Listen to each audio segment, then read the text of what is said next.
पार्टियां जब चुनाव लड़ती हैं तो दो तरीके के कदम उठने चाहिए। एक तो ब्रांडिंग के पर्सपेक्टिव से, दूसरी बात आती है चुनाव लड़ रहे हैं जब आप, तो on table, on desk, on ground आपको ऐसा व्यक्ति चाहिए जो चुनावों को मैनेज कर सके, चुनावों को लड़े। तो इस दिशा में भी उठाया गया कदम दिखता है क्या? हार और जीत तो बात की बात है, आप कम से कम मैदान में उतरिए तो सही। आपको लगता है कि कांग्रेस एक मजबूत स्थिति में असम में फिलहाल दिख रही है? आप सिर्फ पैसे से चुनाव नहीं जीत सकते। चुनाव जीत सकते पैसे से तो मुकेश अंबानी आज हमारे प्रधानमंत्री होते हैं। मध्य प्रदेश आते हैं, आपने लिखा हुआ है कि अगर कोई मुख्यमंत्री साफ पानी तक नहीं दे सके लोगों को तो उसमें नेतृत्व करने की क्षमता नहीं थी। दुखता है उससे। आप इतने बड़े शहरों में साफ पानी लोगों को नहीं दे पा रहे हो, मतलब फिर इसके बाद तो ना बात होनी नहीं चाहिए, तो स्टॉप हो जाए। हाँ, ये ऐसी बात है कि इसके बाद मेरा मन करता है कि मैं पूर्ण विराम लगा दूँ, खत्म बात, छोड़ दूँ। क्या आपको लगता है कि ऑपोजिशन की भूमिका ठीक रही है इस मामले पे? जितना विरोध कम से कम होना चाहिए था। सिस्टम हिला के ना निचोड़ देना चाहिए था, वो हिला नहीं सिस्टम। उत्तराखंड, विज्ञापनों पे शानदार खर्चा उत्तराखंड का दिखता है। 1000 करोड़। उसी राज्य में अंकिता भंडारी, एक हत्या होता है लड़की का और सीबीआई जांच के लिए सड़कों पे आना पड़ता है लोगों को सालों बाद। आज आप कह रहे हो कि नहीं हम ये मैटर सीबीआई को देंगे, अगर पेरेंट्स कहेंगे तो आपकी पुलिस क्या कर रही है? तो प्रधान साहब जो है वो कह रहे हैं कि गोमांस का बिजनेस है संगीत सोम साहब का। सबूत ही है पूरे। गाय तो माता है ना, बीजेपी तो प्रमोट करती है। डाटा निकाल लेना, हिंदुस्तान कितना बीफ एक्सपोर्ट करता है, ये सामने आएगा ना, दिमाग मिल जाएगा। आजकल एक और प्रॉब्लम चल रही है और जो लगभग सभी स्टेट्स में है।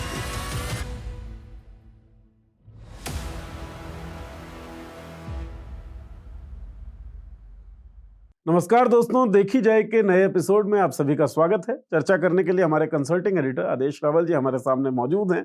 बहुत बहुत स्वागत सर आपका। Thank you Neeraj ji. यात्रा करते हैं इस शो में, आप तो जानते ही हैं, तो यात्रा इस बार भी करेंगे। यात्रा असम पहुंचेगी हमारी, और आते हुए मध्य प्रदेश भी हम लोग रुकेंगे। मध्य प्रदेश में क्या चल रहा है उस पर भी बातचीत की जाएगी। और जब पूरा कांग्रेस के सिस्टम पे हम लोग बात कर रहे हैं, बीते कई एपिसोड्स में हमने चर्चा की कि कांग्रेस में जो पावर है वो कहीं और भी उसका सेंटर होना चाहिए राहुल गांधी के अलावा। इस पर चर्चाएं चल रही थी और इस वक्त वैसा कुछ होता सा दिख रहा है। तो उसके क्या मायने हैं? भारतीय जनता पार्टी जो आरोप लगा रही है कांग्रेस के ऊपर, उस इलेक्शन कहें या फिर अपॉइंटमेंट कहें या फिर चेयरपर्सन जो बनाया गया है प्रियंका गांधी को, उसके बाद उन आरोपों में कितना दम है? इन तमाम बातों पर बातचीत करेंगे इस शो में। तो शुरू करते हैं चर्चा। आदेश जी, स्क्रीनिंग कमेटी असम इलेक्शन को देखते हुए उसकी चेयरमैन बनाया गया है उसका प्रियंका गांधी को। किस तरह का मूव है ये, स्ट्रेटेजिक मूव? देखिए, मुझे लगता है कि पहली बार ऐसा हुआ होगा कि गांधी परिवार के किसी व्यक्ति को किसी राज्य की स्क्रीनिंग कमेटी का अध्यक्ष बनाया गया है। अब इसके कई सारे मायने हैं। सबसे पहली बात तो ये कि कहीं ना कहीं गांधी परिवार लोकसभा और राज्यों की हार के बाद ये संदेश दे रहा है कि नहीं, हम अब सीरियसली लड़ना चाहते हैं। क्योंकि बार बार ये सवाल उठ रहे थे कि भाई लड़ने की जो एक इच्छा शक्ति होती है उसकी कहीं ना कहीं कमी दिख रही थी। तो इसका अगर मैं पहला इसको एनालिसिस करूं, पहला इसके मायने निकालूं, वो ये है कि गांधी परिवार ने असम को सीरियसली लिया है और ये कहा है कि हम इसमें लड़ेंगे। भले ही हमारी पार्टी वहाँ कमज़ोर है, भले ही हेमंत बिस्वा शर्मा जो है वो एक मजबूत मुख्यमंत्री हैं और जो नॉर्थ ईस्ट को पूरा कंट्रोल करते हैं, लेकिन प्रियंका गांधी को भेज के वहाँ एक ही संदेश देने की कोशिश हुई है। दूसरा ये कि प्रियंका गांधी के साथ में 2 सीनियर पर्यवेक्षक लगाए गए हैं, जिसमें भूपेश बघेल और डीके शिव कुमार हैं।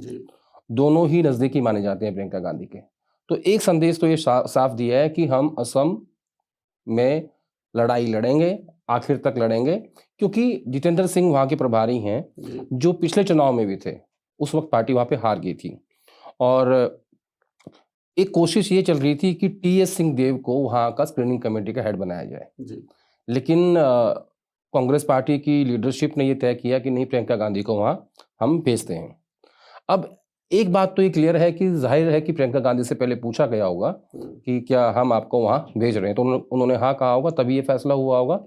तो प्रियंका गांधी भी ये मैसेज दे रही हैं कि वो नीचे जाकर लड़ने के लिए तैयार हैं। क्या होता है कि जो बड़े नेता होते हैं ना, वो जो रोजमर्रा की राजनीति होती है उसमें अपने हाथ गंदे नहीं करते। राहुल गांधी कभी, आपने देखा होगा कि कभी स्क्रीनिंग कमेटी का चेयरमैन या किसी राज्य का महासचिव कभी नहीं बने। वो अपने आप को इन सबसे ऊपर रखते हैं। लेकिन प्रियंका गांधी ये संदेश देने की कोशिश कर रही हैं कि वो इस तरह की राजनीति में भी अपने हाथ गंदे करने के लिए राजी हैं। अब मान लीजिए कि आप असम हार जाते हो, हम एज्यूम कर रहे हैं, रिजल्ट क्या आएगा हमें नहीं पता, तो उसके बाद जो क्रिटिसिज्म होगा प्रियंका गांधी का होगा। अब मैं हमेशा की बात कहता हूं कि 2019 में जब प्रियंका गांधी पॉलिटिक्स में आई थी, सक्रिय पॉलिटिक्स में आई थी और पार्टी की महासचिव बनी थी, तो उन्हें आधे उत्तर प्रदेश का शुरुआत में महासचिव बनाया गया था। मुझे व्यक्तिगत रूप से लगता है कि वो गलती थी गांधी परिवार की, क्योंकि कोई भी कंपनी का सीईओ कभी ब्रांच मैनेजर नहीं बनता। लेकिन प्रियंका गांधी ने अगर इसको एक्सेप्ट किया है तो वो, मुझे लगता है कि वो रेडी हैं इस बात को लेकर, तैयार हैं कि हाँ मेरा क्रिटिसिज्म होगा तो हो जाए, लेकिन मैं लड़ूंगी और लड़ती हुई दिखना चाहती हूँ। I'll play the game. हाँ भाई, आप क्या होगा जब तक आप लड़ोगे नहीं, जब तक ये संदेश नहीं जाएगा कि कांग्रेस पार्टी लड़ी नहीं रही है या गांधी परिवार लड़ना ही नहीं चाहता, तो तब तक हार और जीत तो बात की बात है। आप कम से कम मैदान में उतरे तो सही। इसके एक तो ये मायने हैं। दूसरा, इसका जो विपरीत पहलू है वो ये है कि प्रियंका गांधी के सक्रिय राजनीति में आने के बाद से अब पार्टी के अंदर उनके रोल की बात हो रही थी कि उनको क्या रोल दिया जाए, जो हमने अपने पिछले कार्यक्रम में चर्चा भी करी है। तो क्या उस बात को देखते हुए भी उन्हें 2019 की तरह जैसे महासचिव बनाया गया था, अब उन्हें स्क्रीनिंग कमेटी का हेड बनाया गया असम का। अब अगर उनके सिर पे आपको जीत बांधनी थी, आपको कहना था कि नहीं प्रियंका गांधी जो है वो हमारी नेता है और उनके लीडरशिप में हमने स्टेट जीता है, तो केरल भी बन सकती थी स्क्रीनिंग कमेटी की चेयरमैन, जहां कांग्रेस पार्टी मजबूत है। असम क्यों चुना गया? इसके दोनों पहलू हैं, पॉजिटिव भी है नेगेटिव भी है। इसका नेगेटिव पहलू ये है कि क्या एक बार फिर 2019 की तरह और 2022 के यूपी चुनाव की तरह आपने उन्हें कहीं धकेल दिया है, या प्रियंका गांधी ने खुद से एक टास्क लिया है कि नहीं मैं इस टास्क को पूरा करूंगी और इसको जीत के दिखाऊंगी। तो फिलहाल इसके दोनों पहलू अब मैंने सामने रख दिए। दोनों पहलू में एक तीसरा पहलू जो मुझे दिख रहा है, उसको थोड़ा सा आप एलोबरेट भी करिएगा, कि कई बार मुझे ऐसा लगता है कि असम बड़ा ईगो बैटल सा होगा कांग्रेस के लिए या गांधी फैमिली के लिए, क्योंकि असम भारतीय जनता पार्टी जिसके दम पर वहां जीती है वो हिमंता बिस्वा शर्मा है, काफी प्रभावशाली नेता है। कैसे हैं कैसे नहीं है ये अलग डिबेट का विषय हो सकता है। और जिस तरीके से उन्होंने राहुल गांधी के खिलाफ बयानबाजियां की हिमंता बिस्वा शर्मा ने, और जिस तरीके से सुपड़ा साफ हो गया हिमंता के जाने के बाद असम में, तो एक ईगो बैटल के तौर पे भी देख रही होगी ना कांग्रेस को, भाई इसको तो जीतना होगा। देखिए, इससे पहले एक ईगो बैटल हुई थी अभी 2024 के लोकसभा चुनाव में, जब स्मृति ईरानी के सामने किशोरीलाल शर्मा को उतारा गया था। क्योंकि स्मृति ईरानी ने अपने मोदी 2 के दौरान संसद में सोनिया गांधी को लेकर काफी अशोभनीय टिप्पणियां की थी, और क्योंकि सोनिया गांधी बहुत सीनियर नेता हैं और एक पार्टी की अध्यक्ष हैं, यूपी की अध्यक्ष रही हैं और उनसे एज में भी काफी, आयु में काफी बड़ी हैं, तो उस बात को गंभीरता से लिया था। अगर चाहते तो अमेठी से प्रियंका लड़ सकती थी, लेकिन इन्होंने तय किया कि नहीं, हमारा एक कार्यकर्ता जो इन क्षेत्रों को संभालता है, अमेठी रायबरेली को, हम उसको टिकट देंगे और जिताएंगे जी। तो स्मृति ईरानी को किससे हरवाया? किशोरीलाल शर्मा से। वो भी ईगो बैटल थी। और सेम अगर मैं आपके सवाल को ऐसे ले लूं कि असम भी कांग्रेस पार्टी के लिए, लीडरशिप के लिए, गांधी परिवार के लिए ईगो बैटल है, तो फिर मुझे लगता है कि एक सही दिशा का में ये कदम उन्होंने आगे बढ़ाया है। और प्रियंका गांधी, भूपेश बघेल, डी के शिव कुमार, जितेंद्र सिंह, गौरव गोगोई, हालांकि ये वो पूर्व मुख्यमंत्री के बेटे हैं, लेकिन अपर असम में जहाँ से एक मेजर चंक पार्टी का जीत के आता है, जहां हिमंता बिस्वा शर्मा के खिलाफ काफी एंटी इनकम्बेंसी है, वहां वो काफी पॉपुलर है। तो ये एक कॉम्बो बनाने की कोशिश हुई है। मतलब जैसा आपने बोला कि एक टफ बैटल ग्राउंड असम है, अगर पॉजिटिव्स निकालने की कोशिश करे कांग्रेस, तो पॉजिटिव्स भी वहां काफी हैं। नेगेटिव तो एक ही है, जैसे मैंने बताया आपको कि जिस तरीके से आपने ये फैसला किया था कि 2019 में आपको यूपी का इंचार्ज बनाया गया और आपके ब्रांड को किल करने की कोशिश हुई, इसी तरीके से अब असम एक डिफिकल्ट टास्क देके क्या एक बार फिर आपके ब्रांड को किल करने की कोशिश हो रही है? क्योंकि प्रियंका गांधी ने इन पिछले 5-6 सालों में अपने आप को कई बार पीछे खींचा है। वो कई बार फ्रंट फुट पे खेलना चाहती थी, लेकिन राजनीतिक परिस्थितियां या पारिवारिक परिस्थितियां ऐसी थी कि उन्होंने अपने आप को पुल आउट कर लिया। उसका लेटेस्ट उदाहरण है 2024 का लोकसभा चुनाव जी। उन्होंने अपने आप को सीमित कर लिया था। आप देखिए उनकी एक्टिविटीज को, हालांकि वो चाहती थी आगे आना, अगर 2024 में ही प्रियंका गांधी लोकसभा चुनाव लड़ जाती और राहुल गांधी 2 सीट से नहीं लड़ते तो क्या बाई इलेक्शन होता वायनाड वाला? नहीं होता। राहुल गांधी अपनी सीट कंटिन्यू करते, प्रियंका गांधी रायबरेली सीट लड़ लेती, किशोरी लाल शर्मा लड़ लेते अमेठी, हो गया था।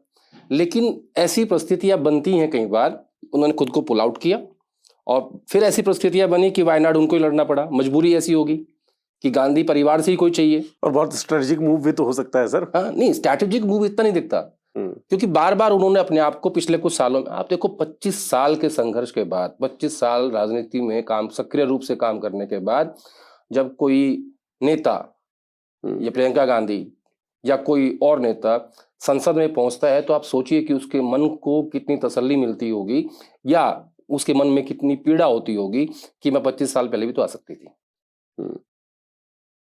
इसको आप ऐसे भी देख सकते हैं ना।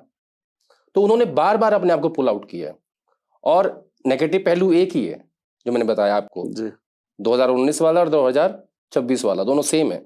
लेकिन इसके पॉजिटिव पहलू ये है कि ये एक ईगो बैटल भी हो सकती है गांधी फैमिली की तरफ से, जिस हिसाब से हेमंत बिस्वा शर्मा बार बार टारगेट करते हैं राहुल गांधी को, और किसी को नहीं करते वो टारगेट।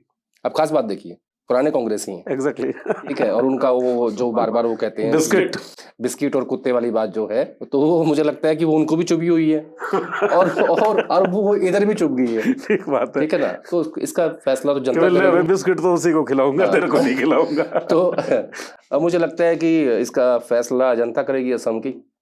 प्रेशर सिचुएशन में विराट कोहली बड़ा अच्छा खेलते हैं, प्रियंका गांधी कैसा खेल पाती है ये देखने की बात होगी। पहलुओं की हम बात कर रहे हैं तो एक और पहलू जो मुझे लगता है मैं रखता हूँ और फिर एलैबोरेट आप करें कि ठीक है या गलत है। हम कई बार अपनी चर्चाओं में मैंने ये जिक्र किया कि पार्टियां जब चुनाव लड़ती हैं तो 2 तरीके के कदम उठने चाहिए। एक तो ब्रांडिंग के पर्सपेक्टिव से, जो एक ब्रॉडर मनोदशा लोगों के मन में आपके प्रति पैदा करे, जो राहुल गांधी की यात्राओं से हो रहा है, राहुल गांधी के भाषणों से हो रहा है, कार्यक्रमों से हो रहा है। दूसरी बात आती है चुनाव लड़ रहे हैं जब आप, तो on table, on desk, on ground आपको ऐसा व्यक्ति चाहिए जो चुनावों को मैनेज कर सके, चुनावों को लड़े। तो इस दिशा में भी उठाया गया कदम दिखता है क्या? ऐसा मैं कह सकता हूं, क्योंकि जैसा आपने कहा ना कि ऑन टेबल, ऑन ग्राउंड, जितना सक्रिय किसी नेता को होना चाहिए शायद उतना राहुल गांधी हो नहीं पाते। जैसा मैंने कई बार कहा है कि उनकी जो प्रायोरिटीज हैं उसमें आइडिया ऑफ इंडिया है, उसमें बाबा साहब अम्बेडकर हैं, उसमें अडानी अंबानी हैं, उसमें वो मोदी को निशाना साधते हैं। लेकिन एक रोल पार्टी का भी होता है, पार्टी भी कंट्रीब्यूट करती है कि आपने कैसे टिकटें बांटी, आपने कैसे अलायंस किया, आपने किन किन समीकरणों को ध्यान में रख के टिकटें बांटी हैं। उसमें भी एक व्यक्ति ऐसा चाहिए जो उसमें पूरा इन्वॉल्व हो सके, और 24/7 उसको इन्वॉल्व रहना पड़ता है, कम से कम 2 महीने के लिए जब तक चुनाव चलता है। तो उस लिहाज से मुझे लगता है कि एक महत्वपूर्ण कदम है। प्रियंका गांधी जिस हिसाब से इन्वॉल्व उसमें होती हैं और उस चैलेंज को एक्सेप्ट करती हैं। और देखिए, स्क्रीनिंग कमेटी का काम सिर्फ टिकटें बांटना होता है। उसके बाद जब कैंपेन शुरू होगा, मुझे लगता है कि उनको स्क्रीनिंग के बाद उस कैंपेन में भी उतरना पड़ेगा और उस चुनाव को कन्वर्ट करना पड़ेगा प्रियंका गांधी वर्सेस हेमंत बिस्वा शर्मा। तब जाके ये चुनाव और ज्यादा इंटरेस्टिंग होगा। देखिए, रिजल्ट कुछ भी आए, लेकिन आदमी ना अगर लड़के हारे तो तसल्ली रहती है कि हमने कोई कमी नहीं छोड़ी, एक सेटिस्फेक्शन रहता है। अच्छा, आपका वर्कफोर्स जो है वो भी बूस्टेड रहता है यार। हमारा नेता जमीन पे था। नहीं, हमारा नेता जमीन पे था, हम लड़े, हम आखिर तक लड़े, कोई बात नहीं, रिजल्ट जो भी आए। आप बिहार देखो, आप कैसे हारे, आप कैसे हारे, दिल्ली देखो, आप लीडरशिप आई नहीं जमीन के ऊपर।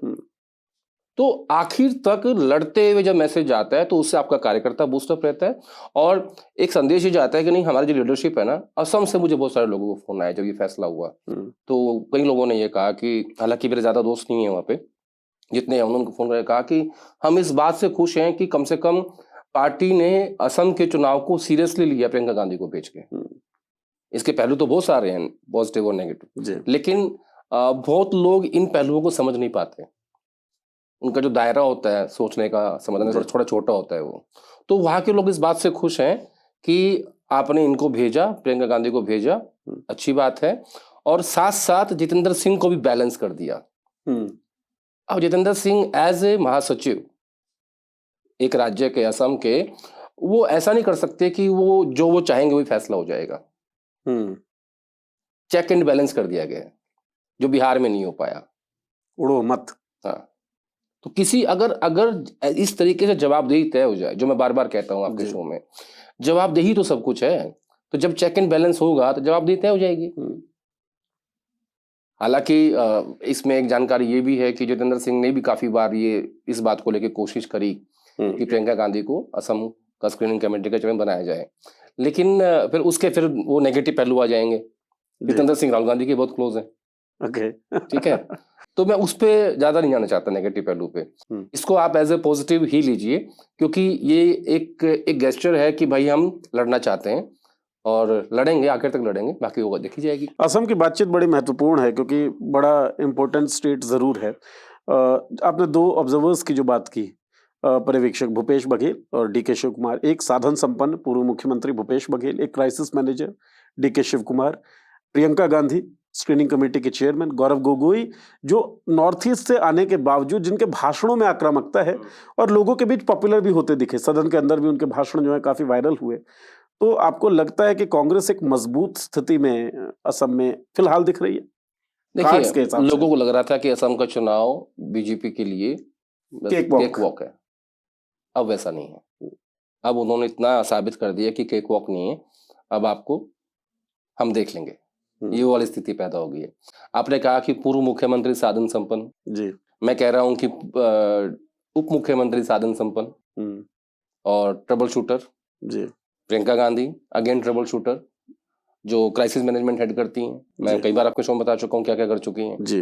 तो एक कॉम्बो तैयार किया गया है। ये वैसा है जैसे हम पिज्जा नहीं ऑर्डर करते जी, कहते हैं कि यार इसमें देख लो कॉम्बो आ रहा है, उसमें कोल्ड ड्रिंक भी है, उसमें फ्रेंच फ्राइज भी हैं, उसमें आपको पिज्जा भी मिलेगा, ठीक है ना। तो एक ऐसा कॉम्बो तैयार किया गया असम के लिए, और जो हेमंत बिस्वा शर्मा को और बीजेपी की लीडरशिप को दिक्कत देगा। अब देखिए बंगाल में क्या हो रहा है, ममता बनर्जी आज आईपैक के यहाँ पे रेड हुई जी, आईपैक उनके लिए काम कर रहा है ममता जी के लिए। अब वो वहां पहुंच गई हैं, वो क्या है ना, वो लड़ती हैं, लड़ती हुई दिखती हैं, और ये डे टू डे अफेयर्स जो है पॉलिटिकल, ये सबसे इंपॉर्टेंट अफेयर है। यही तो मिसिंग है कांग्रेस पार्टी में कि आप डे टू डे अफेयर्स में नजर ही नहीं आते। क्योंकि ब्रॉडर मैसेजिंग में तो बड़ा जबरदस्त इनक्रेडिबल सा काम कांग्रेस में हुआ पिछले 3-4 सालों की अगर आप बात करें, चाहे वो यात्रा के कारण हो, चाहे कास्ट सेंसस की जो बात है, तमाम बातों ने लगभग पकड़ा था, एक विमान एक उड़ान भरी, लेकिन वो चुनाव में कन्वर्ट नहीं हो पा रहा है क्योंकि डे टू डे अफेयर्स क्योंकि जो पार्टी का उसमें रोल था, उस भारत जोड़ो यात्रा को वोटों में कन्वर्ट करने का जो महत्वपूर्ण रोल था वो पार्टी का था, वो पार्टी के लोगों का था, वो टीम का था, इनका एग्जीक्यूट करना था, वो नहीं हो पाया।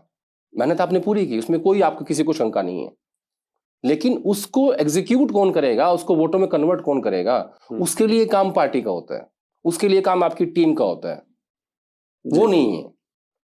तो प्रियंका गांधी की इस अपॉइंटमेंट को मैं ज्यादा पॉजिटिव ले रहा हूं, नेगेटिव कम ले रहा हूं, क्योंकि जब तक भूपेश बघेल और डीके शिव कुमार नहीं आए थे तब तक मैं ज्यादा इसको नेगेटिव ले रहा था जी, लेकिन उनके आने के बाद मुझे ऐसा लगा कि शायद प्रियंका गांधी ने ही इस टीम को सेटअप किया है, क्योंकि ये दोनों लोग उनके काफी नजदीकी माने जाते हैं। अच्छा, ज्यादा एनर्जी से भूपेश बघेल काम भी कर पाएंगे क्योंकि बेटे को जमानत भी मिल गई है। नहीं, आज पंजाब पहुंच गए वो। अच्छा, आज 5 दिन का उनका एक दौरा आया है जिसमें पंजाब प्रदेश कांग्रेस कमेटी और भूपेश बघेल मनरेगा के ऊपर जो है वो आंदोलन करेंगे। तो अब उनके अंदर एक एनर्जी आ गई है कि बेटा देखो यार, किसी भी सब बाप तो बाप ही होता है, चाहे राजनीति में हो या पत्रकारिता में हो जी, तो वो उनके ऊपर एक बोझ तो था ही, और उनको दोनों केस में जमानत मिली है, यूडब्ल्यू वाले में भी और ईडी वाले में भी, और तो वो उस बंधन से उनको मुक्ति मिल गई है। और पिछली बार भी सीनियर पर्यवेक्षक के रूप में भूपेश बघेल ने असम में काम किया था जी, मुझे अच्छे से याद है, अनुभव भी है, अनुभव तो है ही है। ठीक है आदर्श जी, आपने कहा कि आप पॉजिटिव ले रहे हैं, और मुझे लगता है कि भारतीय जनता पार्टी के बारे में जिन चिंताओं का आपने जिक्र किया कि अब वो चिंतित होंगे क्योंकि ये केक वॉक नहीं होने वाला है। एक बयान जो बीजेपी की तरफ से आया है, मीडिया रिपोर्ट्स में जो छपा है, वो ये है कि भाई ये जो प्रियंका गांधी का अपॉइंटमेंट है as a chairperson of screening committee Assam election को देखते हुए, ये दिखाता है कि राहुल कैंप और प्रियंका कैंप और इसमें बड़ा ज़बरदस्त विरोध है, मतलब वो डिवाइड एंड रूल वाला जो मामला है उस तरह का कोई बयान बीजेपी की तरफ से आया है। इस पर क्या समझ? देखिए, मैं आप ही के शो में कई बार ये बात बोल चुका हूँ, परिवार में इस बात को लेकर कोई झगड़ा नहीं है, परिवार में इस बात को लेकर क्लियरिटी है। इसीलिए लगभग 25 साल के बाद प्रियंका गांधी संसद पहुंची हैं। जी इसीलिए राहुल गांधी 5वीं बार के सांसद हैं, पूर्व कांग्रेस अध्यक्ष हैं, एलओपी हैं, ठीक है। तो उन्होंने अपना काम बांटा हुआ है। परिवार में इस बात को लेके बिल्कुल भी झगड़ा नहीं है। जब उनको ये लगेगा कि नहीं हमें प्रियंका गांधी को अब आगे करना है, वो कर देंगे। क्लैरिटी है वो, काम बटे हुए हैं। मैं बहुत बार एक्सप्लेन कर चुका हूँ इस बात को आपके शो में कि प्रियंका गांधी अभी तक परिवार और पार्टी का क्राइसिस मैनेजमेंट देखती रही हैं। और इसको भी, जब आपने कहा ना कि ईगो बैटल है, जी असम को भी मैं एक तरह का क्राइसिस मैनेजमेंट ही लूंगा। क्योंकि कांग्रेस पार्टी जो जिस तरीके से लगातार चुनाव हार रही है, उसमें अब इनको जमीन पे उतरना ही पड़ेगा। और आपकी देखरेख में, मतलब अपनी देखरेख में ये देखना होगा कि कहाँ खामियां हो रही हैं, टिकटें कहाँ गलत बढ़ रही हैं, अलायंस ठीक से हो पा रहा है नहीं हो पा रहा है, कैंपेन ठीक से हो रहा है नहीं हो रहा है, लोगों तक संसाधन पहुंच रहे हैं नहीं पहुंच रहे हैं। क्योंकि इलेक्शन इतना इजी नहीं रहा अब, और वो भी बीजेपी के सामने। बीजेपी ने चुनाव को महंगा भी बहुत कर दिया है जी, और पैसा सारा उनके पास ही है। पैसा जब 10,000 करोड़ वाइट के खाते में पड़े हैं भाई। 188 करोड़ कांग्रेस पार्टी के पास है, जो एक सबसे पुरानी पार्टी है, और बीजेपी के खाते में 10,000 करोड़ से भी ज्यादा है। ऑफिशियल डाटा दिया जमा करने संसद के अंदर, तो उनसे आप उसमें तो लड़ नहीं सकते संसाधनों में तो। लेकिन जो भी आपके, मैं ऐसा ही मानता हूं कि अगर आप सिर्फ पैसे से चुनाव नहीं जीत सकते हैं, मैनेजमेंट बहुत जरूरी चीज होती है। और अगर चुनाव जीत सकते पैसे से, तो मुकेश अंबानी आज हमारे प्रधानमंत्री होते जी, अडानी साहब भी बन सकते थे। ये इतना बड़ा फैक्टर नहीं होता, लेकिन सही समय पे सही चीजों का इस्तेमाल, यानी इलेक्शन मैनेजमेंट की जो बार बार बात होती है, वो जो कमेटी बननी है पार्टी में, जो पिछले 3 साल से पेंडिंग है, जिसका जिक्र दिग्विजय सिंह ने भी किया, वो इसीलिए महत्वपूर्ण है कि इलेक्शन मैनेजमेंट के लिए एक स्पेसिफिक लोग हों जो जो जो जो 12 महीने यही काम करें। जी तो ये एक चैलेंज मैं कहूंगा कि इसको एक्सेप्ट किया प्रियंका गांधी। पैसों की जब आप बात कर रहे हैं चुनाव लड़ने की, मुझे बिहार अचानक से याद आ जाता है। और क्योंकि बिहार में मैं रहा भी, रिपोर्टिंग भी की लगातार, और हाल में ही बीता हुआ चुनाव है कि प्राइमा फेशिया शुरुआती चरण में जो विपक्ष था वहाँ पर वो लीड बनाता हुआ दिख रहा था। लेकिन जो फियास्को हुआ वो पूरा गठबंधन वाला, टिकट वितरण में मुसीबतें आई, और वो पटल पे भी सामने आ गई कि भाई टिकट वितरण में दिक्कतें हुई हैं, और उसके कारण बिहार का चुनाव किस तरीके से हारे वो सबके सामने है। तो कम से कम उसको अफोर्ड अब पार्टी नहीं कर सकती, और पार्टी ये समझ चुकी है। अफोर्ड करना भी नहीं चाहिए। जहां आप खड़े हो, अगर अभी भी आप अफोर्ड कर रहे हो, तो फिर आप एक बात नोट करो, कांग्रेस पार्टी में संगठन सर्जन के तहत जिला अध्यक्ष बन रहे हैं, बनने जा रहे हैं। इतना जमीन पे या शहर में या गांव में उस बात को लेके ना कोई जोश नहीं है। ठीक है, हो रहा है, चल रहे हैं, मतलब किसी में ना वो उसका सबसे बड़ा कारण ये है कि जो पार्टी की दिल्ली की लीडरशिप है, वो उस जोश को पैदा नहीं कर पा रही है जी, वो उस कनेक्ट को नहीं बना पा रही है जो होना चाहिए दिल्ली और कार्यकर्ता के बीच में। कार्यक्रम ये के चीज प्रति एक्साइटमेंट नहीं। आप देखो, मनरेगा कार्यक्रम चल रहा है, इससे पहले संगठन सर्जन चल रहा है, SIR चल रहा था, वोट चोरी चल रहा था, लेकिन कहीं पे भी आपको कोई फायदा नहीं मिल रहा उसका। क्यों नहीं मिल रहा? ये इस सवाल का जवाब जिस दिन कांग्रेस पार्टी ढूंढ लेगी, मुझे लगता है कि उनको उसका फायदा मिल जाएगा। और मुझे लगता है कि बीजेपी के कार्यक्रमों से भी अगर थोड़ा बहुत डराइव करने की कोशिश करे समझ, क्योंकि कोई भी कार्यक्रम लॉन्च होता है, सबसे पहली तस्वीर नरेंद्र मोदी की उस कार्यक्रम को स्टार्ट करते हुए। अच्छा, कार्यक्रम की सफलता विफलता वो फिर डिबेट का विषय है, लेकिन कम से कम लॉन्च इस तरीके से होता है कि लोगों को लगता है देखो भाई, झाड़ू उठा रहे हैं खुद मोदी और तमाम कैबिनेट के मंत्री, तो एक एनर्जी तो ट्रांसफर होती है। कैबिनेट के मंत्री, मुख्यमंत्री, फिर राज्यों के मंत्री, फिर प्रदेश अध्यक्ष, फिर जिला में जाते हैं, तो उनका तो पूरा काडर एक काम पे लग जाता है फिर जी, और वो मैसेज वो जमीन पे लेके जाते हैं। यहाँ क्या है, मान लो कि राहुल गांधी कोई काम करते हैं, ऊपर में कोई नया प्रोजेक्ट लेके आते हैं, नया कार्यक्रम लॉन्च करते हैं, या प्रियंका गांधी कोई ऐसा काम करती है, खड़गे साहब करते हैं, इन्होंने कर लिया, बस हो गया। टू मच डेमोक्रेसी, आलोचनाएं और विरोध होता रहता है पार्टी के अंदर ही, और कुछ नहीं। चलिए, असम से थोड़ा सा बाहर निकल के आते हैं, और उम्मीद ये पार्टी की तरफ से, अगर पार्टी यही कर रही होगी उम्मीद कि असम के अंदर ये सब ना हो सके, असम के अंदर एनर्जी जो है वो प्रॉपर ट्रांसफर हो सके वर्कर्स के बीच में। खैर, मध्य प्रदेश आते हैं। आपका ट्वीट मैं पढ़ रहा था, ट्वीट गुस्सा ज़्यादा था या दुख ज़्यादा था ये मैं समझ नहीं पाया। आपने लिखा हुआ है कि अगर कोई मुख्यमंत्री साफ पानी तक नहीं दे सके लोगों को, तो उसमें नेतृत्व करने की क्षमता नहीं थी। दुःख था या गुस्सा था? नहीं, ये दुःख था मुझे। दुःख इस बात का था कि हम ये कहते हैं कि हम विश्व गुरु बनने जा रहे हैं। हम चौथी सबसे बड़ी अर्थव्यवस्था बनने जा रहे हैं। आज फिर डाटा दिया जीडीपी का 7.4 पे हम लोग पहुंचने वाले हैं, जीडीपी डाटा। और इस देश के जो टॉप के कुछ शहर हैं, उनमें से एक इंदौर है, जी। जिसे कहते हैं कि मिनी मुंबई भी है, फाइनेंशियल कैपिटल भी सबसे है, सुंदर शहर सबसे है। सुंदर शहर है। वहां पे 20 लोग मर जाते हैं पानी पीने से। क्या बात कर रहे हो यार? क्या ये 7.4 जीडीपी, क्या विश्व गुरु, क्या आप ये कह रहे हो कि हम इतनी बड़ी अर्थव्यवस्था बन गए?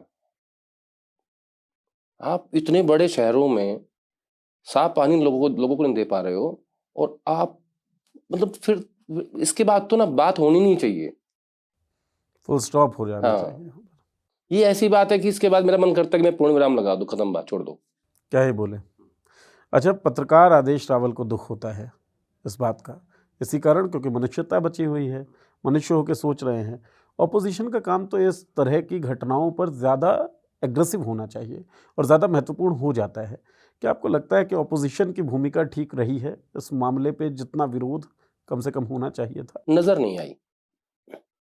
ऐसे इंसानियत वाले मुद्दे पे, पानी जैसे मुद्दे पे, साफ पानी पीने के मुद्दे पे, जिस तरीके से मध्य प्रदेश कांग्रेस को प्रोटेस्ट करना चाहिए था, पूरे प्रदेश में प्रोटेस्ट करना चाहिए था, और इतना बड़ा विषय था ये कि आप इसमें सरकार को पूरा घेर सकते थे, वैसा कुछ नजर नहीं आया मुझे। हो सकता है राज्य में कहीं हुआ हो, बट उसकी जो झलक है, जो पूरे देश तक पहुंचनी चाहिए थी, कम से कम दिल्ली तो आनी ही चाहिए थी, यहाँ नहीं आई वो। दिग्विजय सिंह के मैंने कुछ स्टेटमेंट्स देखे कल के, कि इंदौर के बारे में वो तारीफ लिख रहे थे कि हमारा इतना सुंदर शहर है, ऐसे है वैसे है, लेकिन जो एक भूमिका होनी चाहिए थी, और अब तो मैं कहूंगा कि जीतू पटवारी और उमंग सिंघार, दो लोगों को लीडरशिप डेवलप करने की जिम्मेदारी दी गई है कि भैया अब हमारे चेहरे आप हैं। मेरा सवाल भी सर इसी कारण से था, क्योंकि हाँ। जीतू पटवारी जब अध्यक्ष बनाए गए तब भी कि युवा अध्यक्ष को दी गई है जिम्मेदारी, तो कुछ वही एनर्जी की बात थी कि एनर्जी ज्यादा दिखेगी। वो एनर्जी क्यों नहीं दिख पाती है? सिस्टम हिला के ना निचोड़ देना चाहिए था, वो हिला नहीं सिस्टम। आजकल एक और प्रॉब्लम चल रही है, और जो लगभग सभी स्टेट्स में है, पंजाब में भी है, हरियाणा में भी है, दिल्ली में भी है, मध्य प्रदेश में भी है, राजस्थान में भी है। सरकार के साथ ना setting.com के रिश्ते हो गए हैं लोगों के, विपक्ष के। ये होते पहले भी थे, आजकल ज्यादा हो गए हैं, कि सब कुछ चल रहा है setting.com से। प्रोटेस्ट कर लो, पुलिस परमिशन दे देगी, पुलिस सरकार से पूछेगी, बोलो कोई बात नहीं करने दो। तो ये जो एक नया खेल शुरू हुआ ना, उससे विपक्ष की जो ताकत थी वो कमजोर हो गई। ठीक है, आप बाकी चीजें करना चाहते हैं वो आप कर लोगे। विपक्ष की भूमिका तब होती है, मध्य प्रदेश में क्यों ऐसा है कि आप 3 टर्म शिवराज सिंह के पहले वाले, और अब चौथा टर्म ये स्टार्ट हो गया, और जो आपको मिला था वो भी वो 3.5 साल बीजेपी के पास ही रहा। क्यों ऐसा है? क्योंकि setting.com की जो प्रथा है ना, ये आगे चलती आ रही है। और चाहे पुराने हो चाहे नए हो, नहीं हो setting.com पे सब रजिस्टर्ड है। सब। तो जब तक विपक्ष अपनी पूरी 100% भूमिका में नहीं आएगा ना, सिर्फ .com पे आए, सेटिंग को हटा दे, तब तक उसकी बात नहीं बनेगी। चलिए, इश्यूज पे बात करते हुए अब सवाल जो है अब एक और बात बोलूं हाँ, नीरज, दिल्ली देश की राजधानी है, यहाँ साफ हवा नहीं मिल रही, लोग मर रहे हैं, बच्चे बीमार हो रहे हैं, बूढ़े खास रहे हैं। मध्य प्रदेश में इंदौर कहते हैं कि फाइनेंशियल कैपिटल है, सबसे सुंदर शहर है, मुंबई से सटा, मिनी मुंबई बोलते हैं उसको, वहां पीने का पानी नहीं मिल रहा।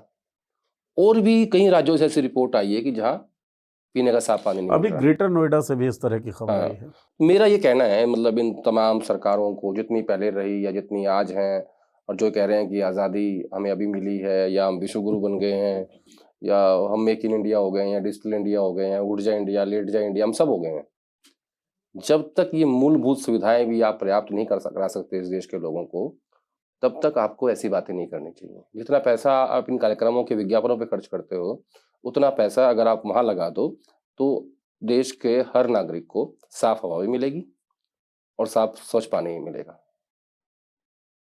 चल रहा है बस विज्ञापन के सहारे। एक स्टोरी आई थी कि उत्तराखंड की सरकार ने 1000 करोड़ रुपए खर्च कर दिया। अब ये स्टोरी आई है कि सैनी साहब की सरकार के पीछे नहीं है, हरियाणा गवर्नमेंट भी, वो भी फुल पैसे डालती है विज्ञापन पे। मैं रोज देखता हूँ, 2 अखबार मेरे यहाँ पे आते हैं, हर रोज एक फ्रंट पेज लगा भरा हुआ रहता है। तो ये जो छपास रोग है ना विज्ञापन वाला, ये भी एक बहुत बड़ी दिक्कत है, बहुत बड़ी बीमारी है। फिलहाल तो लाइलाज दिख रही है। चलिए सर, इश्यूज पे बात करते हुए अभी मेरा सवाल ना लंबे समय से कांग्रेस को कवर कर रहे आदेश रावल से है। जब आप कह रहे हैं कि setting.com पे ज्यादातर कांग्रेसी जो हैं अलग अलग राज्यों में रजिस्टर्ड दिखते हैं, या विपक्ष के तमाम नेताओं की बात अगर हम करें तो ज्यादातर, मैं सभी की कर रहा हूँ, सभी की आप बात कर रहे हैं, खाली कांग्रेस की नहीं कर रहा, वो रजिस्टर्ड दिख रहे हैं। ऐसे में जो जिम्मेदारी है गांधी परिवार की कितनी है, कांग्रेस के सीनियर लीडर्स की कितनी है, और युवा खेप की कितनी है कि ये setting.com जो है ये वेबसाइट बंद हो? नहीं, कभी चर्चा होती है पार्टी के अंदर इस बारे में? पार्टी में चर्चा ही तो नहीं होती, ना चुनाव हारने की होती, ना बाई इलेक्शन हारने की होती, और चुनाव कैसे जीतना है। अच्छा, एक होता है ना कि आप चुनाव हार गए, कोई आपसे बुला के पूछे कि क्यों हारे, आपने एग्जाम दिया, आप फेल हो गए, आपके पेरेंट्स पूछेंगे ना क्यों फेल हुआ भाई, क्या कमी रही थी हमारे अंदर, हमने फीस नहीं दी तेरी, क्या नहीं किया हमने, तो ट्यूशन नहीं पढ़ाया।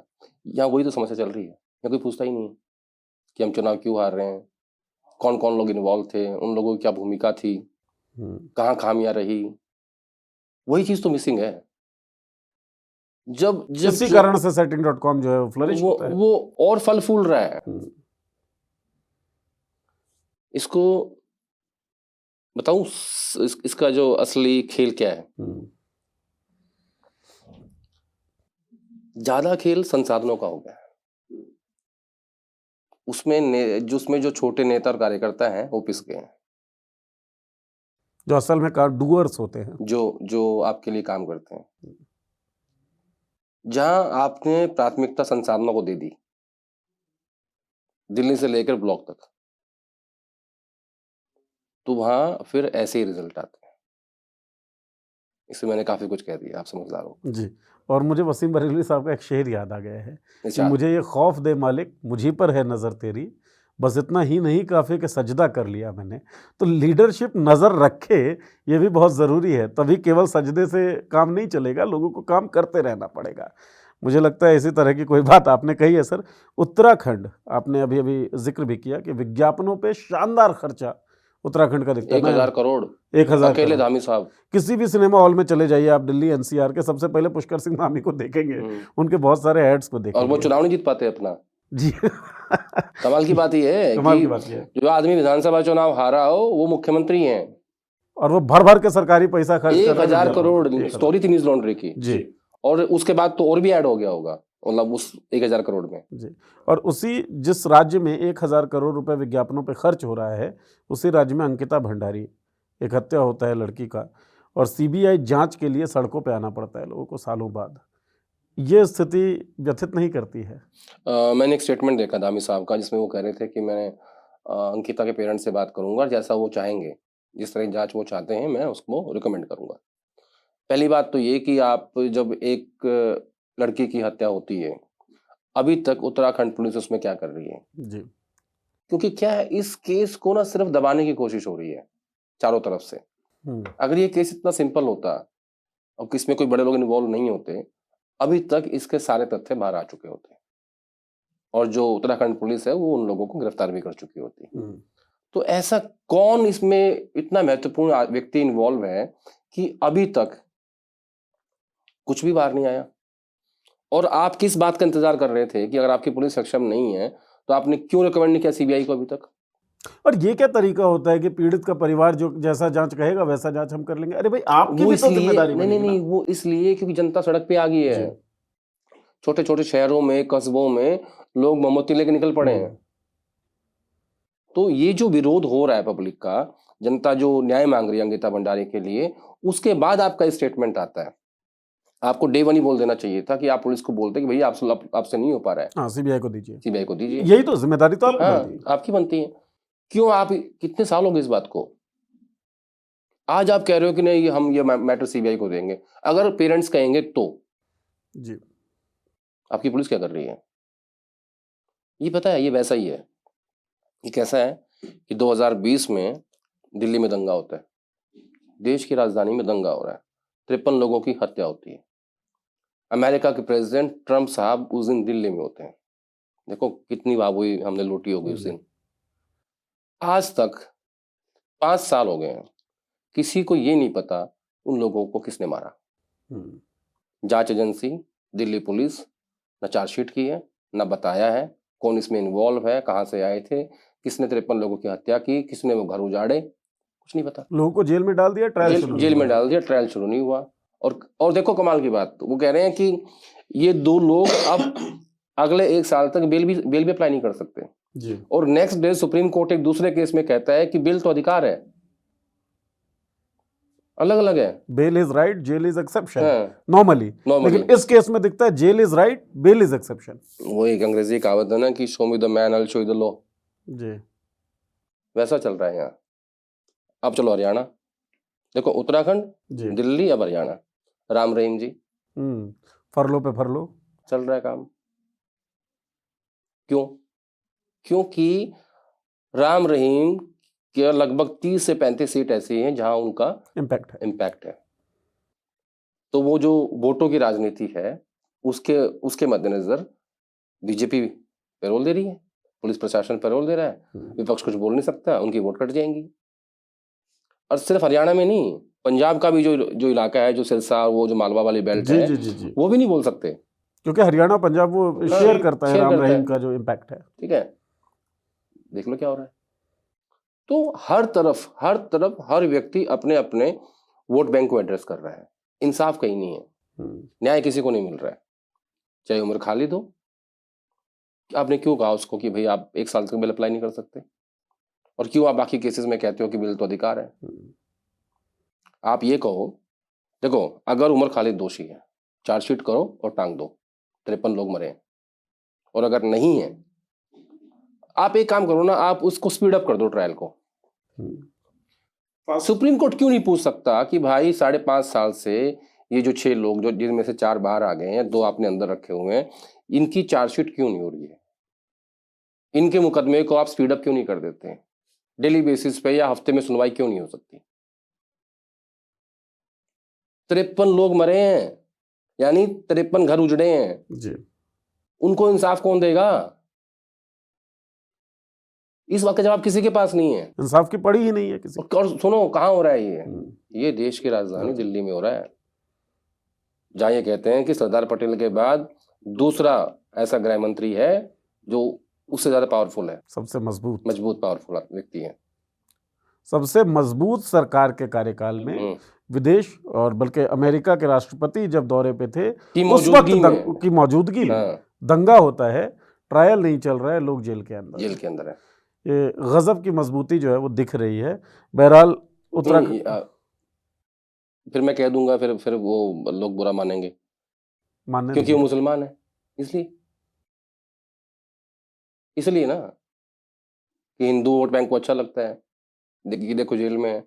मैं ये कह रहा हूं कि आप उनको तुरंत पकड़ के कार्रवाई करो। अगर उन्होंने उस दंगे को करवाया है, वो इतने लोग मरे हैं, उनके खिलाफ कार्रवाई करके उनको जेल में डालो। और ये 5.5 साल बहुत कम है, उनको उम्र कैद दो, और उससे ऊपर कानूनी प्रावधान बनता है, सजा दो, पर ट्रायल तो करो, स्पीड अप करो, चार्जशीट दाखिल करो, सबूत पेश करो और सुप्रीम कोर्ट फैसला दे। क्योंकि जब ऐसा नहीं होता है तो शक तो ये होती है ना, किसे बचाने के लिए किया जा रहा है। अंकिता भंडारी वाले मामले में भी यही बात आती है, हर किसी में यही हो रहा है। स्नूपगेट टेप जो गुजरात का बड़ा कुत्सित कांड था, उसमें एक साहिब की बात हुई थी टेप में, और यहाँ एक वीआईपी की बात हुई अंकिता भंडारी वाले केस में। तो किसी को बचाने के लिए किसी को बर्बाद किया जा रहा है क्या? ये सवाल तो उठेगा ही उठेगा। खैर, उत्तराखंड की बात हमने कर ली, पंजाब हरियाणा भी हम लोग घूम आए, असम तो हम घूम ही चुके थे। उत्तर प्रदेश से क्यों बच जाएं, और वो भी पश्चिमी उत्तर प्रदेश। तो अतुल प्रधान साहब जो है वो कह रहे हैं कि गोमांस का बिजनेस है संगीत सोम साहब का। सबूत ही है पूरे। तो गाय तो माता है ना, बीजेपी तो प्रमोट करती है। नहीं, वो हमारी माता है। अच्छा, बताओ, माँ का कोई बिजनेस कर सकता है, व्यापार, कारोबार? ये है हिंदुत्व की राजनीति। और एक स्टोरी आई थी, मुझे अच्छे से याद है, एक अंग्रेजी अखबार में स्टोरी आई थी, जिसमें उन्होंने कबूला था कि हाँ मैं व्यापार करता हूँ। मोइन कुरैशी के पार्टनर थे, सबसे बड़ा मीट व्यापारी एशिया का, गाय का मांस क्यों क्या कारोबार कर रहे हैं भाई साहब? सारे सबूत दिए अतुल प्रधान ने। बताओ, क्या बीजेपी की सबसे बड़ी शक्ति ये है कि वो हिंदुओं की पार्टी है और गाय उनकी माँ है। कितनी लिंचिंग हुई है सिर्फ इस बात के अंदेशे में कि ये गाय का मांस की तस्करी कर रहे थे। जी। कितनी हुई है बताओ मुझे? भिवानी में एक हुई थी, दादरी में एक हुई थी, कहीं कुछ रख दिया गया था, सिर्फ सिर्फ किस पे कि हो सकता है, शक की बिना पे। यहाँ एक आदमी कर रहा है, वाई और जेड प्लस सिक्योरिटी लेके घूम रहा है, ठीक है, और चला रहे हैं स्लॉटर हाउस। तो मंचों से गौ माता की जय। डाटा निकाल लेना, हम्म, हिंदुस्तान कितना बीफ एक्सपोर्ट करता है, ये सामने आएगा ना, दिमाग हिल जाएगा। और ये हिंदुओं की सरकार है तब ये सब हो रहा है 11 साल से। और जिस देश को भेज रहे हैं ना, ये भी निकाल लेना, वो सबसे बड़ा दुश्मन है महाराज की डेट में, जो हमें बार बार ठोक रहा है। कभी पाकिस्तान को सपोर्ट करके ठोकता है, कभी हमारी जमीन कब्जा करता है, कभी हमारे जवानों पे हमला करता है और लोग मर जाते हैं, हमारे जवान मर जाते हैं, मार दिए जाते हैं, हत्या कर दी जाती है उनकी, शहीद हो जाते हैं वो। उसको कर रहा है। डाटा निकालोगे ना दोनों चीजों का, समझ में आ जाएगी बात कि कौन कौन हिंदू और कौन मुसलमान। जागरूक व्यूअर्स हैं हमारे, समझ तो गए ही होंगे देश का नाम। बहरहाल बिजनेस, आप गौमांस का बिजनेस कर रहे हैं, लीगली कर सकते हैं, इसलिए कर रहे होंगे शायद, इसमें कोई दिक्कत नहीं है। लेकिन ये जो दोगलापन है कि एक कौम के व्यक्ति को आप केवल शक के बिना पे मार देते हैं कि गौमांस है, और आपका नेता उसका धंधा कर रहा है, उसके सबूत आ जाते हैं, उस पर आप मौन अख्तियार करते हैं, ये दोगलापन जायज कंपनी नहीं को है। नाम दे दिए हैं जी। कि आप डायरेक्टर उन्होंने करना डेफेमेशन केस उसके ऊपर, वेट कर रहा है अतुल प्रधान, कह रहा है कि डेफेमेशन केस का मेरे ऊपर। अच्छा, ये भी हो सकता है ना, जर्सी गाय का करते हो तो जर्सी गाय माता नहीं है ना आदेश जी, अब तो बयान आने लगा है। ये सब देखो पता क्या है, इनको मजाक में लेके हम कुछ भी कर लें जी, लेकिन सच्चाई तो हमें पता ही है ना। ठीक बात। हिंदुओं की पार्टी, गाय हमारी माता और गाय के मांस का कारोबार, गजब खेल चल रहा है। गजब खेल है। और चर्चा आदेश जी ने बोली थी इस बार की थोड़ी सी शॉर्ट रखेंगे, लेकिन एक सवाल क्योंकि गुदगुदा रहा है तो मैं पूछ लेता हूं सर। अमेरिका पे हमने बहुत सारी बात की ऑपरेशन सिंदूर के दौरान ही, और ट्रंप जिस तरीके से भारत की बेइज्जती कर रहा है, क्योंकि भारत के प्रधानमंत्री की बेइज्जती भारत की बेइज्जती है, उस पर प्रधानमंत्री नरेंद्र मोदी का मौन ये चुभता है कि भाई इस तरीके से बेइज्जत तो आप नहीं हो सकते, कोई एक व्यक्ति आपको बेइज्जत नहीं कर सकता है। अब ये पूरा वेनेजुएला वाला आपको अभी एपिसोड है। चुभा है ये, जब मई में उन्होंने सीज फायर किया था अमेरिका ने, और उसके बाद से लेके वो 100 बार ये बात बोल चुके हैं कि ट्रेड के हवाले से हमने ये सीज फायर करवाया है, तब से क्या एक शब्द आज तक प्रधानमंत्री मोदी ने कहा है कि नहीं? क्यों नहीं कहा है? वो तो कह रहा हूं, क्या उन्होंने आज तक एक बार भी ये कहा है कि ट्रंप जो है वो झूठ बोल रहा है, सीज फायर उन्होंने नहीं करवाया है और उसमें ट्रेड डील नहीं हुई थी? कहा एक बार भी? मेरे हिसाब से 10 मई की बात है ये। जी 10 मई को शाम को 5 बजे के आसपास ट्वीट आया था ट्रंप का जी। सीज फायर का, और 7 तारीख को हमने उन पे अटैक किया था। तो आज तक इस बात को लेके ट्रंप साहब ये नहीं बोल पाए, मोदी जी ये नहीं बोल पाए कि ट्रंप जो है वो झूठा है। ट्रंप तो उल्टा कह रहा है कि मुझे खुश करना चाहते हैं मोदी, और मुझे खुश करने के लिए रशिया से कम तेल खरीदने लगे हैं। तेल बंद कर दिया आपने, आप तेल परचेज नहीं कर रहे हो। उसके बावजूद भी उन्होंने जो एक्स्ट्रा 25% टैरिफ लगाया था भारत के ऊपर, वो नहीं हटाया अभी तक। और ट्रंप कह रहा है कि नहीं, मुझे खुश करना चाहते हैं मोदी जी। वो कहते हैं कि can I see you mister prime minister.